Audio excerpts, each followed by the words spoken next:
اهلا بيكم في حلقه جديده من برنامج جول مشترك. والاهلي بيكسب صن داونز 1-0 وبيخرج من البطوله الافريقيه.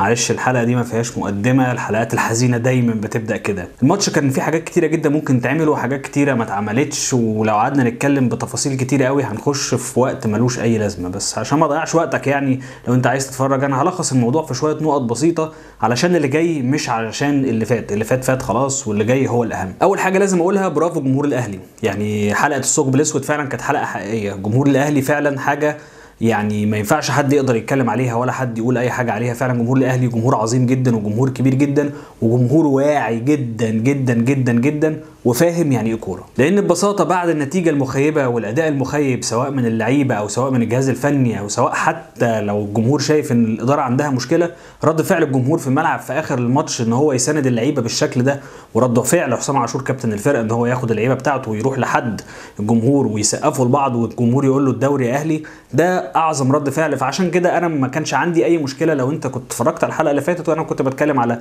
40% عامل على الجمهور، 40% عامل على اللعيبه، 20% على المدرب. ال 40% على الجمهور كانوا مضمونين جدا وكانت حاجه واضحه جدا في الملعب، ودول اتحققوا بشكل كبير جدا. فمن الاخر كده علشان نجيبها على بلاطه، الجمهور رقم واحد دايما في النادي الاهلي. الجمهور هو كل حاجه في النادي الاهلي. هخش بقى على 20% بتوع المدرب، 3-4 نقط بصوت كده هقولهم سريعا علشان بصراحه الواحد يعني تعب.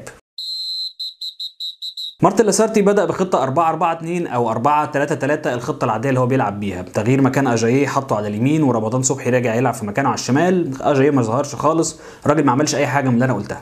تمام. مبدئيا كده المدرب ده داخل المباراه بالترتيبه اللي هو مرتبها دي، هو داخل المباراه عايز من الاخر كده يطلع بشكل مشرف وخلاص، نكسب 2-3 واداء لطيف والدنيا تمشي. لكن الراجل ده ما كانش بيفكر باي شكل من الاشكال ان هو يجيب 3 و4 و5 ويحاول ان هو يكمل في البطوله. ده ما كانش هدفه. الراجل ده كان هدفه واحد فقط لا غير، هو ان هو يعدي من المباراه دي من الاخر كده وشكله كويس قدام الجمهور. وبدليل كده ان هو لعب ماتش المقصه بتركيز جدا وما كانش زي ما تقول كده مدي اهتمام كبير قوي لماتش صن داونز، لان هو عارف ان الدوري هو اهم شيء بالنسبه له وما كانتش بالنسبه له افريقيا مهمه تماما. نتيجه التغيير للخطه او تغيير الخطه الغير المحسوب اللي هو ما كانش حد فاهم، اللعيبه كانت كلها تايهه بصراحه، اللعيبه في الملعب كانت كلها تايهه وما كانتش موجوده، وكان في ميس باس كتيره جدا. انت كان عندك اوبشن ان انت تستغل عامل الجمهور اللي انا قلت عليه في اول 15 ثانيه عن طريق كره وليد ازارو، بس بعد الكره دي احنا ما شفناش هجوم الاهلي كتير. هجوم الاهلي مش قادر يوصل لخط المرمى بتاع صن داونز، الباصات اللي على الارض مش مظبوطه، الباصات العاليه مش مظبوطه، مازال لسه في دربكه كبيره جدا في الشوط الاولاني بالذات، كان في دربكه مش منطقيه خالص في فريق الاهلي. الحاجه الثانيه بالنسبه للمدرب، انا كنت مستني منه رد فعل في الشوط الثاني، ورد الفعل ده اتوجد. لعب بالطريقه اللي انا قلت عليها، لعب ب3-4-3. طب ما كمل اول يا حبيبي، بس في نفس الوقت ب3-4-3 دي خلى برضو 2 بيلعبوا على الاطراف، بس حط الاثنين اللي على الاطراف بقى اجاييه حطه في النص ورمى ازارو على اليمين وحط رمضان على الشمال. يعني انت عارف ان اجاييه مش قادر يلعب على اليمين ولا يلعب على الشمال وما بقاش يلعب دلوقتي غير مهاجم. يعني انت بتعمل ايه؟ فده كان بالنسبه لي استغراب. يعني انا مستغرب، طب ليه ما حطيتش رمضان صبحي تحت الاثنين؟ يعني انت ما عملتش كده ليه؟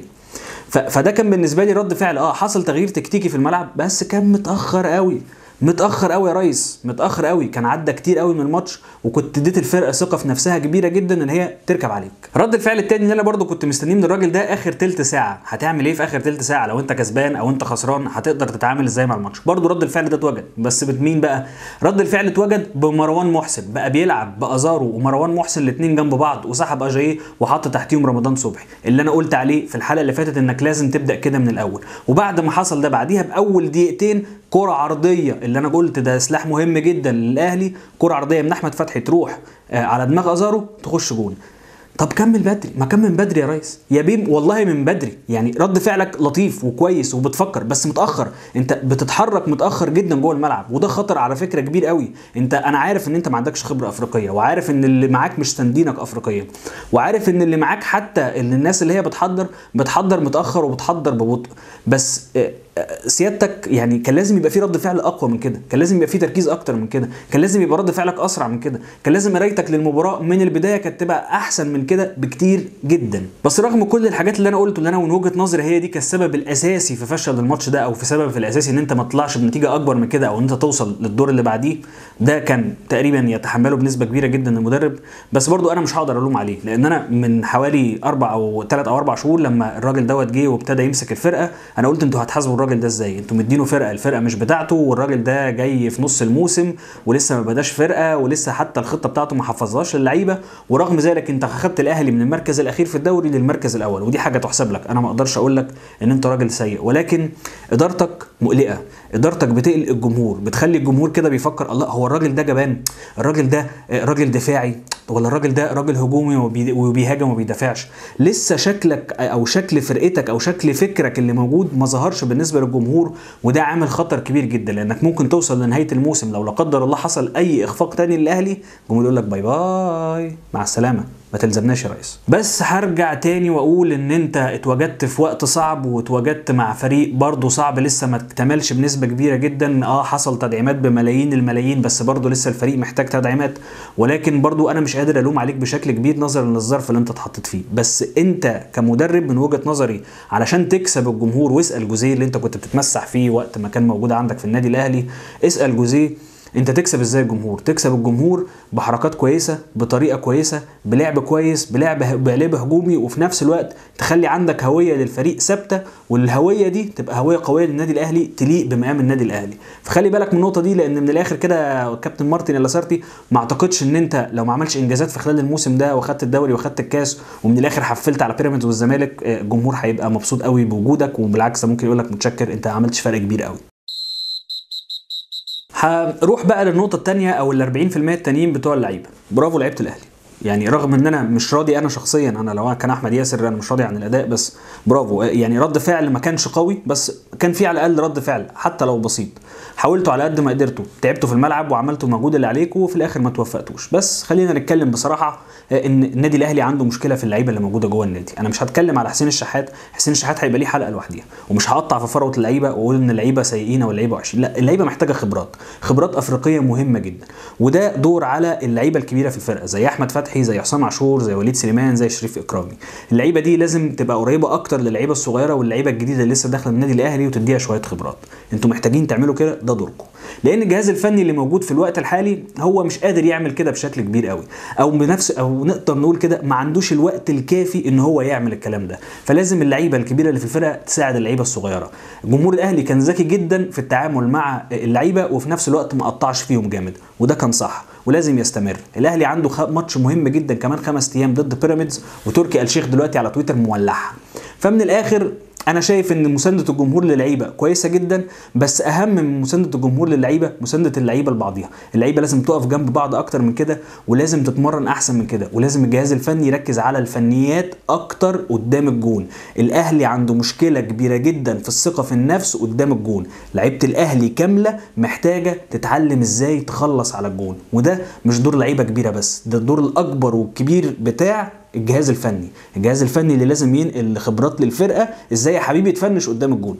دي مشكله موجوده في الاهلي، ومن الاخر كده مارتن لاسارتي والجهاز الفني اللي معاه كله يتحملها. الجيل الحالي جيل مش سيء، جيل متوسط ما فيهوش نجم، محتاج يتصنع جواه نجم، محتاج الفرقه دي تبقى نجوم، واللي بيعملوا نجوم هم المدربين. واسالوا مانويل جوزيه ازاي عمل ابو تريكه وازاي عمل بركات، رغم ان هم كانوا نجوم ومعروفين، بس الشخصيه بتاعت اللعيبه النجوم دي جوه الملعب بتبقى مختلفه. الشخصيه دي اللي بيديها للعيبه اكتر هو المدرب محتاج يشتغل على شخصيه النجوم. انت عندك 2 أو 3 ممكن يبقوا نجوم، زي رمضان صبحي، زي حسين الشحات، زي اجاييه، زي وليد ازارو. كل اللعيبه دي ممكن تبقى نجوم. انت محتاج عشان تخليهم فعلا نجوم محتاج تديهم خبرات كبيره جدا، ومحتاج انت كمدرب انك تصنع شخصيه اللعيبه دي. فاتمنى انك تقدر تعمل كده. فمن الاخر اللي بيعمله جمهور الاهلي ان هو بيحافظ على لعيبته وبيشجع لعيبته وبيأزرها، ده صح، الصح عملوا الصح. من الاخر كده اللعيبه محدش يقطع في فروتها، سيبوا اللعيبه في حالها، بس اللعيبه تتكاتف مع بعضيها، والجهاز الفني يديها مجهود اكتر من كده وتدريب اكتر من كده. نيجي للنقطه الاخيره وهي الحكم. يعني الواحد ممكن يقول الفاظ كتيره جدا ما ينفعش انها تتقال على الهواء، بس يعني هنحط بقى اصوات وتيت والكلام ده، فبلاش. حكم سيء، بكاري جسامه حكم سيء. بكاري جسامه ممتاز في ظلم الاهلي في حوارات كتيره جدا عادي، وهيطلع جمهور الاهلي يقول لك احنا خسرنا بسبب الحكم، وهيطلع جمهور الزمالك يقول لك انتوا ما كسبتوش علشان ما كانش فيه تحكيم والكلام ده. من الاخر قبل ما نقول ان الحكم سيء، احنا كنادي او احنا كاداره او احنا كمجلس او احنا كجهاز فني قاعد على الخط واللعيبه اتعاملوا ازاي مع الحكم رغم اخطائه دي، كانت تعاملات كلها خطا. الجهاز الفني نقل النرفزه اللي موجوده على دكه البودله للعيبه اللي موجوده في الملعب، وده بقى فيه انذارات كتيره، والحكم بقى اوريدي كده ولا كده، لو هو مستقصد فبقى مستقصد اكتر. فالتعامل مع الحكم في الماتش كان غلط. كان لازم كابتن الفرقه اللي موجود حسام عاشور بالذات يتعامل مع اللعيبه بتاعته ويتعامل مع الحكم بشكل اذكى، ويحط الضغط عليه، ما يحطش الضغط على اللعيبه اللي معاه. فمن الاخر تعامل الاهلي مع الحكم ما كانش مظبوط، والحكم سيء جدا جدا جدا. بس عمر ما كان الحكم هو ده المشكله. انت لو كنت بادائك جبت جون في اول ربع وثلث ساعه كان الموضوع هيختلف، والحكم ساعتها هيتقلب من ضدك لمعاك. ده اللي بيحصل في كره القدم. ملخص القصه، الاهلي خسر هناك 5-0، والاهلي جاي من هناك خسران، والموضوع كان منتهي من هناك. احنا كان عندنا امل لو كان المدرب بيفكر بشكل افضل من كده، واللعيبه كان رد فعلها اقوى من كده.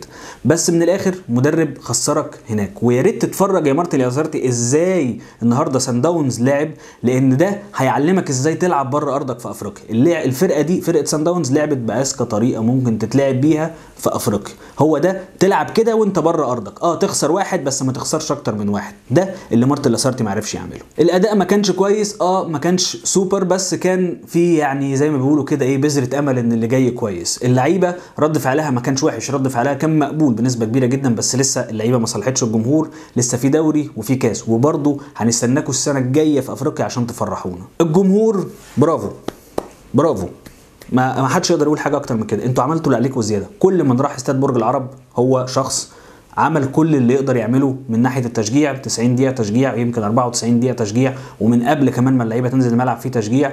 فمن الاخر الجمهور رد فعله كان رائع جدا بعد المباراه، ورد فعله مع اللعيبه كان ذكي جدا ورائع جدا. وكل يوم جمهور الاهلي بيثبت ان هو جمهور واعي جدا جدا جدا كرويا. الخميس الجاي بيراميدز، يعني وتركي آل الشيخ طلع قال دلوقتي الاهلي هيكسب الماتش اللي جاي، لان لما بيركب ما بينزلش، وعبد الله السعيد هيبقى اسوأ.